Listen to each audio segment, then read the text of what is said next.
वक्रतुंड महाकाय सूर्यकोटि समप्रभ निर्विघ्नं कुरु मे देव सर्वकार्येषु सर्वदा।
અદિતિના પેટે અવતાર ધારણ તો કર્યો કશ્યપ ને અદિતિ ને ત્યાં, પણ મા બાપ તો બન્યા કશ્યપ અદિતિ, પણ માનો જે લાડ હોય ને પ્યાર હોય ને એ ભોગવી નતા શક્યા, કારણ કે નાની ઉંમરમાં જ ઈ બલિદાતા ત્યાં પહોંચ્યા અને પોતાનું વિરાટ સ્વરૂપ ધારણ કર્યું એટલે પેલી અદિતિ માતા ગભરાઈ ગયા. હવે જગતના બાપને કોઈ પોતાનો દીકરો, હવે હું એવી ભૂલ નહીં કરું. ભગવાને કૌશલ્યાને જેને ત્યાં અવતરણ કરવાનો નિર્ણય લીધો. કૌશલ્યા સામે ભગવાન ચતુર્ભુજ સ્વરૂપે અડધી રાતે પ્રગટ થયા હતા અને વાતો થઈ હતી, અને વાતોમાં દિવસ થઈ ગયો અને ભગવાન કહે છે કે માં મને તારો વાત્સલ્યનો રસ પીવો છે, માં મને તારા ખોળામાં રમવું છે. એવું હોય તો એના પણ નાનકડું સ્વરૂપ કરો, તમારું નાનકડું સ્વરૂપ કર્યું. વિદાયમાન આપો. 4 માંથી 2 હાથ કીધું એમ? હા. 4 હાથ સાથે કોઈ બાળક જન્મે? ન જન્મે. ગામ વાતો કરે કે આ આલબેલું કેવું બાળક જન્મ્યું છે, જોતા ખરા. એટલે 2 હાથને વિદાય આપી. માં હવે બરોબર છે ને? હવે બરોબર છે, પણ હજી એક ખોટ રહી ગઈ. કે શું? આ શંખ ચક્ર ગદા પદ્મ છે ને એને પણ ગાયબ કરો. ક્યાં એવું સાંભળ્યું કે કોઈ બાળક હથિયાર સાથે જન્મ ધારણ કર્યો? કોઈ તલવાર લઈને જન્મ્યો ને કોઈ બંદૂક લઈને જન્મ્યો ને તોપ લઈને જન્મ્યો ને, તો એને ગાયબ કર્યા. વિદાય આપી. પછી કે હવે આ તમે હવે માં હવે તો એકદમ બરોબર થઈ ગયો છો, માણસ જેવો દેખાવ છો. હવે માં હવે કઈ ખોટ? હજી એક દીકરા ખોટ છે. બોલે શું? અમારે ત્યાં બાળકો જન્મે ને તો કપડા પહેરીને નથી જન્મતા, એટલે આ પિતાંબર ને કપડા પહેરે છે ને એ ઉતારી નાખો. ભગવાન કે હવે દિગંબર અવસ્થા ભલે માં તારો પ્રેમ મળતો હોય તેના માટે હું દિગંબર થવા તૈયાર છું જગત જનેતા, એમ કરી અને પોતાના વસ્ત્રોને પણ વિદાય આપી. અને ભગવાને કીધું હવે કઈ બાકી છે? માં કે હજી એક કમી રહી જાય છે. બોલે શું કમી છે? કે આ તમારું જે ખલખલાટ છે, હસવાનું છે ને રેવા દો ને, રોવાનું ચાલુ કરો. અમારે ત્યાં બાળકો રોવે નહીં ને તો અપશગન ગણાય. અવધપુરી રઘુકુલ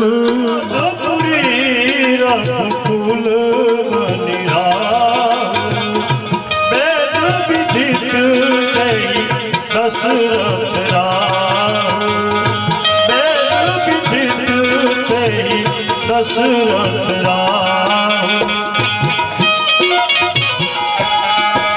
ધર્મ ધુરંધર ગુણ નિધિ જ્ઞાની, ધર્મ ધુરંધર ગુણ નિધિ જ્ઞાની, વેદ વિદિત વેદ હિ જાની, સદા ચલિયાઈ રઘુકુલ રીતિ સદા ચલિયાઈ.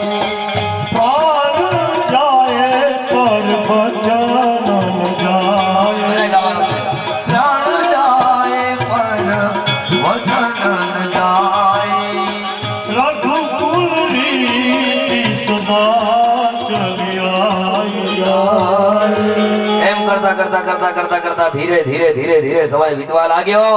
એને કહેવાય કે સરસ મજાના ભગવાનના જન્મનો માસ આવ્યો, ચૈત્ર માસ આવ્યો અને શુક્લ પક્ષ આવ્યો, એકમ ગઈ, બીજ ગઈ, ત્રીજ ગઈ, ચોથ ગઈ, પાંચમ ગઈ, છઠ ગઈ, સાતમ ગઈ, આઠમ ગઈ અને આવી રામ નવમી.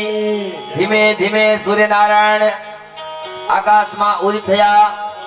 કહેવાય છે સવારના 6 માંથી 7 વાગ્યા, 8 વાગ્યા, 9 વાગ્યા, 10 વાગ્યા, 11 વાગ્યા અને બરોબર જ્યારે 12 વાગ્યા ત્યારે બોલીએ શ્રી રામચંદ્ર ભગવાન કી જય હો. ભગવાનનું પ્રાગટ્ય થાય છે, ભગવાન પ્રગટ થયા છે અહીંયા કણે. શ્રી રામ જય રામ જય જય રામ, શ્રી રામ જય રામ, ઉભાથી ગાતી શકો છો. શ્રી રામ જય રામ જય જય રામ, શ્રી રામ જય રામ જય જય રામ, શ્રી રામ જય રામ જય જય રામ, શ્રી રામ જય રામ જય જય રામ, શ્રી રામ જય રામ.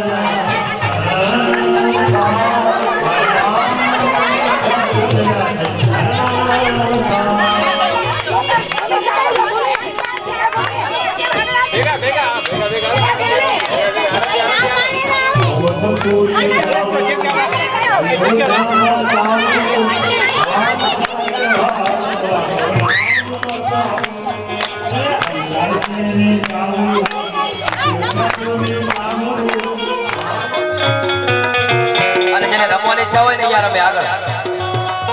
જો રામ રમી રહ્યા છે એ કચ્છ રૂડો દેશ અમારો, ત્યાં અંજાર રૂડા છે ગામડા.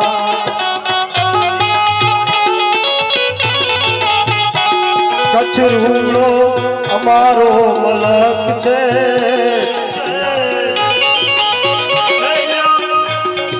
અયોધ્યાનગર છે,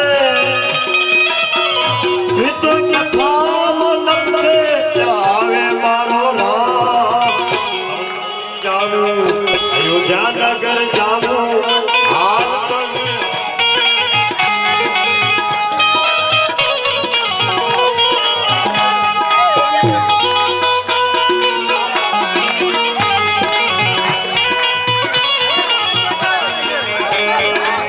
બોલીએ શ્રી રામચંદ્ર ભગવાન કી. શ્રી રામ જય રામ જય જય રામ.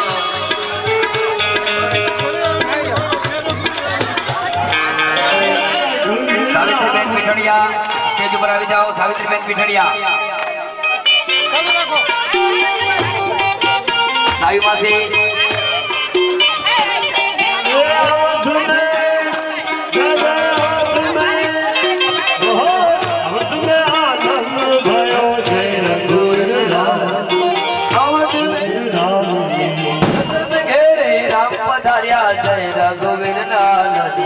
દશરથ ઘરે भयो જય રઘુવીર લાલની, નંદ भयो જય રઘુવીર લાલ કી. દિયો ઘોડા દિયો और दियो पाल की, हाथी दियो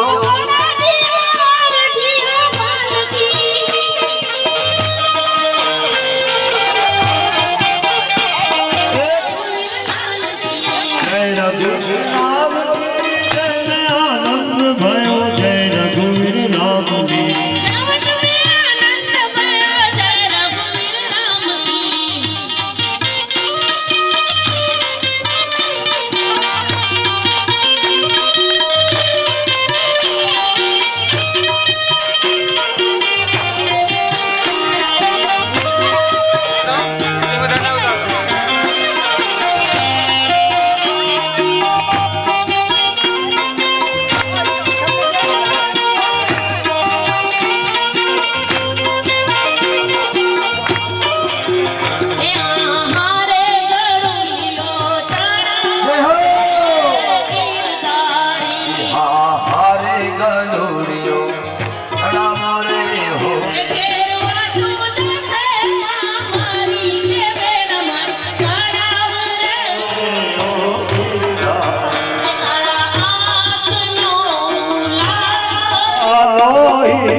ગડુલિયો ચડાવ રે ગીરધારી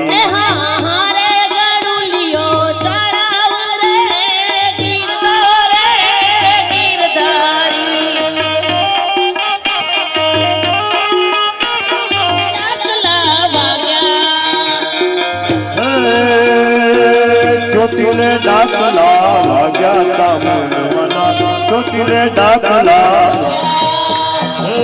ચોટીલે ડાકલા લાગ્યા તામુંડ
ગણેશાને નાથ હનુમાન નાચે ગણેશાને નાથ હનુમાન પાર્વતીના તાલ ભજુ થોડા ભગવાન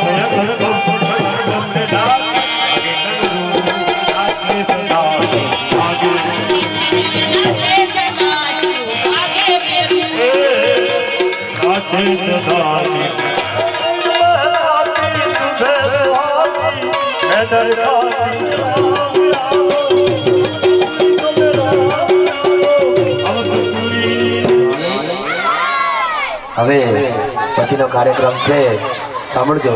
ભગવાન શ્રી રામચંદ્રનો જન્મ તો થયો, પણ જન્મ પછી તાત્કાલિક ગામે ગામથી બહેનો આવે.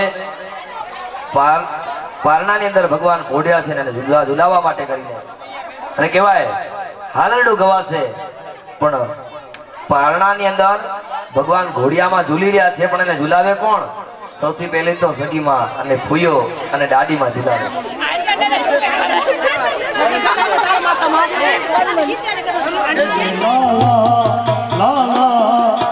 ઘણી રે ખમા ઘણી રે ખમા આમ દશરથ દૂરના ગાય મારા મામી રે ઝુલાવે ઝુલ મારા નંદના જાજી ખમા. બેન આવો, પેલો ઝૂલો ભગવાનને મંડળના પ્રમુખ વિધો પણ કહેવાય છે.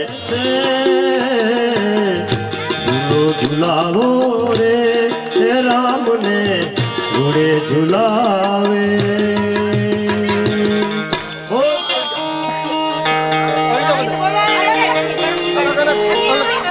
અરે ઝૂલે મારો રામ રૂડો ઝૂલે મારો રામ ઝૂલે મારો રામ ઝૂલે મારો